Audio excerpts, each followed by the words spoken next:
WhatsApp-nya. Silakan bisa berinteraksi langsung dengan Ibu Salim di studio di 085311665300 dan di 085311665300. Dan selamat sore juga buat Pak Ian. Selamat sore, Pak. Ya, terima kasih Pak Ian, jangan selalu setia ya. Amin. Nah, tiba-tiba membacakan ayat kok bukan suara saya gitu. Baik, silakan Bu Salim mulai sharingnya di kesempatan sore hari ini. Ya, oke. Kita sebelum mendengarkan pesan Tuhan buat kita sore hari ini, mari kita berdoa bersama-sama.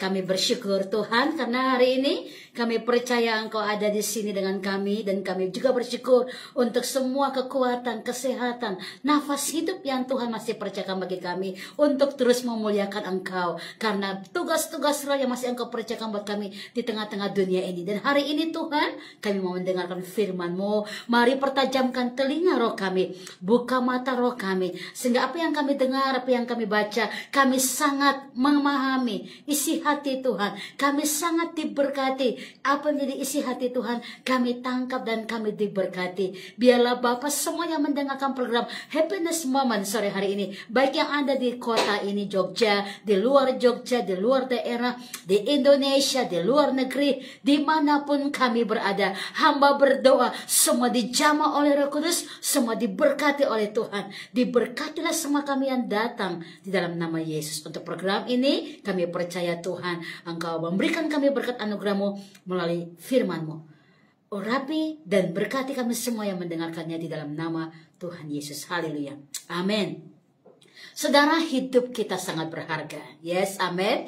Mari sebelum kita dengar firman Tuhan, semua speak bless buat diri sendiri. Katakan, saya sangat berharga. Saya sangat berharga. Saya sangat berharga. Kita semua diberkati. Kita semua adalah yang diciptakan Tuhan serupa segambar dengan Tuhan. Ya, ini luar biasa bahwa DNA Roh Kudus, DNA Tuhan itu ada bagi kita, ya. Bahwa sifat karakter dari Allah itu nyata kepada kita. Nah, Saudara, hari ini tanggal 10 September ya, rupanya WHO, Organisasi Kesehatan Dunia, memperingati sebagai hari sadar diri dalam pencegahan mengakhiri hidup, Saudara. Kenapa? Karena rupanya, Saudara, di negara-negara maju tetapi memang dalam keadaan di mana negara ini mungkin sedang mengalami ekonomi yang mungkin sedang baru mau berjalan, ya. Ada banyak keadaan situasi yang membuat, ya, masalah-masalah ini membuat orang-orang akhirnya mengakhiri kehidupannya. Sehingga WHO melihat bahwa sekitar 800.000 orang meninggal setiap tahunnya. Akibat apa, Saudara? Stres, Saudara. Ya. Dan ini berarti kurang lebih setiap 40 detik, ya. Setiap kali 40 detik ada orang yang melakukan hal tersebut, Saudara. Nah, oleh karena itu Kementerian Kesehatan juga, ya, merinci beberapa gejala kenapa orang ingin mengakhiri hidup, kenapa ada persoalan yang membuat mereka seakan-akan nggak bisa menanggulangi. Dan sebenarnya ini perlu ditanggulangi, Saudara. Kalau ada orang-orang yang mengalami hal seperti ini, ya, maka harus ditanggulangi. Oleh karena itu Kemenkes membuat satu riset, ya, beberapa hal yang menyebabkan kenapa orang ingin mengakhiri hidup. Ini hal-hal yang ada dekat kita sendiri. Mari kita lihat, Saudara. Yang pertama karena kesedihan. Yang kedua karena kecemasan. Yang ketiga karena perubahan suasana perasaan yang mungkin sedang dia hadapi dalam masalah-masalah tertentu, sehingga dia menjadi marah, ada keresahan hati, ya. Kemudian ada penurunan minat terhadap aktivitas sehari-hari, ya. Bahkan untuk mengurus diri sendiri, untuk sehat, untuk bersih, berpenampilan baik, bahkan makan, bahkan sulit tidur, ya.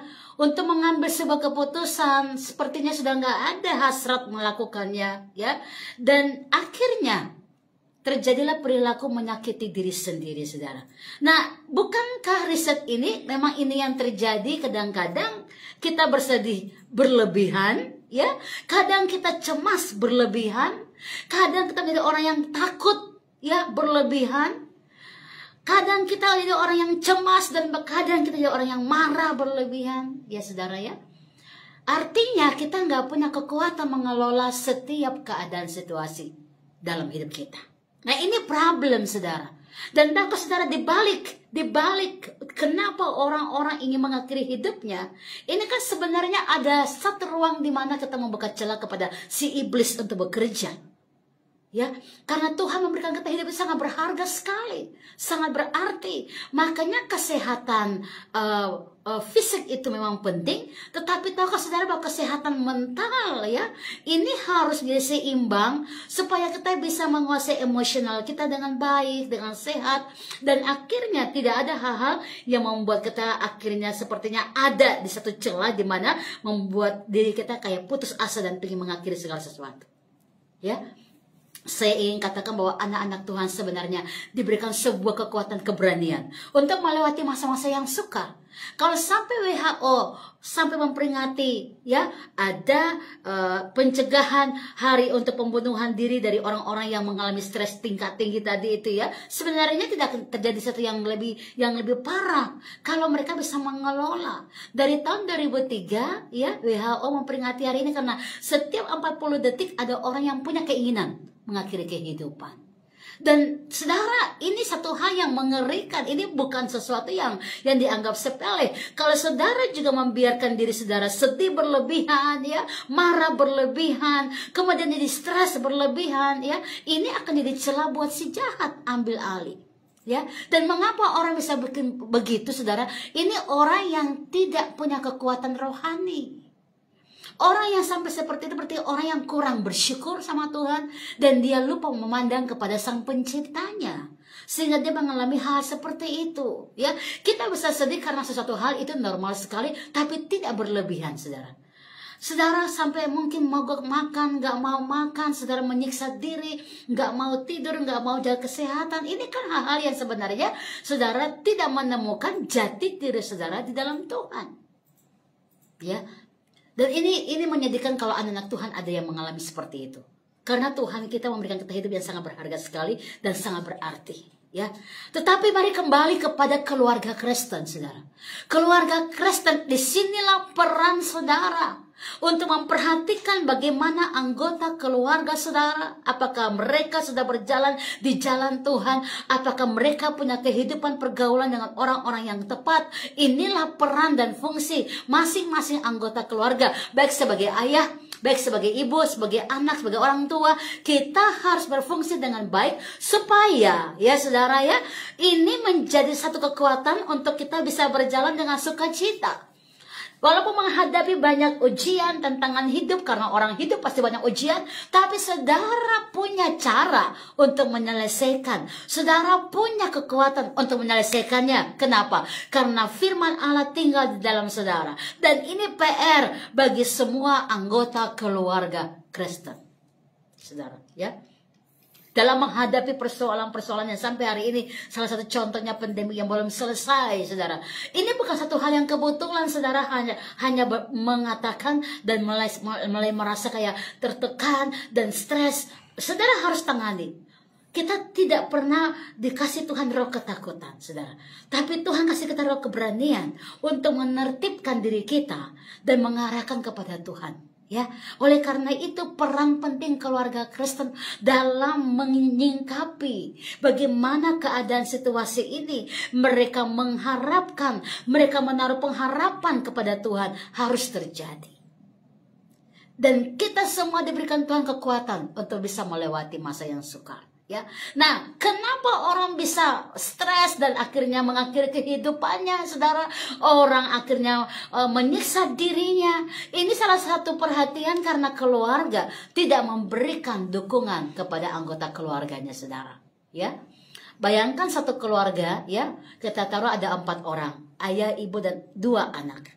Ya, tapi kalau ayah ibu mungkin punya kesibukan sendiri tanpa memperhatikan anak-anak, dan anak-anak mereka bergaul dengan model dan cara mereka sendiri tanpa orang tua mengawasi mereka, dan akhirnya kita dapati mereka sudah sangat terlanjut dengan kehidupan yang sia-sia.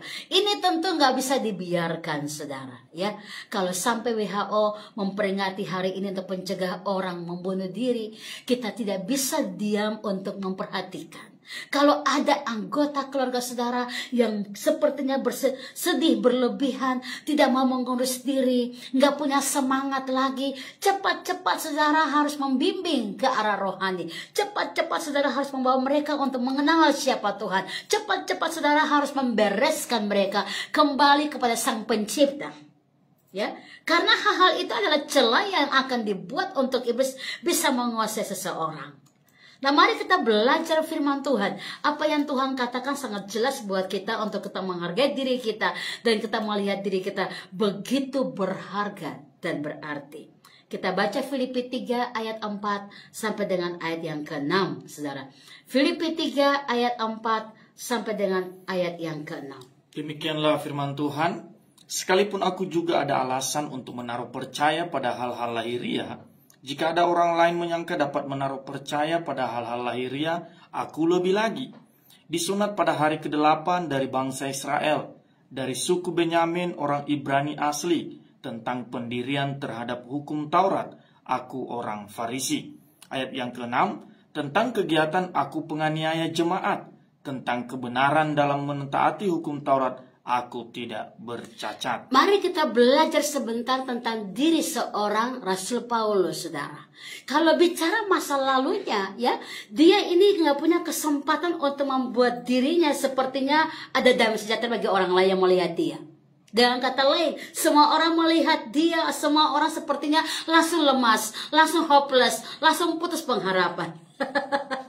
Saudara, kalau ada orang-orang seperti itu gimana rasanya? Ini Paulus dulu, saudara, ya, dulu waktu dia belum mengenal Tuhan. Tetapi dia dididik dengan satu kriteria-kriteria yang dimana ada pendisiplinan diri buat dia, saudara, ya. Jadi kalau bicara masa lalunya, ada bagian-bagian di mana ada sesuatu yang sebenarnya sudah digaris benar, ya, secara manusia gitu, ya. Tapi itu pun bagi dia, itu belum benar. Kalau dia belum berjalan di jalannya Tuhan. Nah, bayangkan saudara yang mungkin kita nggak disiplin, hidup kita semaunya saja, dan dalam rohani pun kita nggak bertumbuh. Kebayang nggak seperti apa?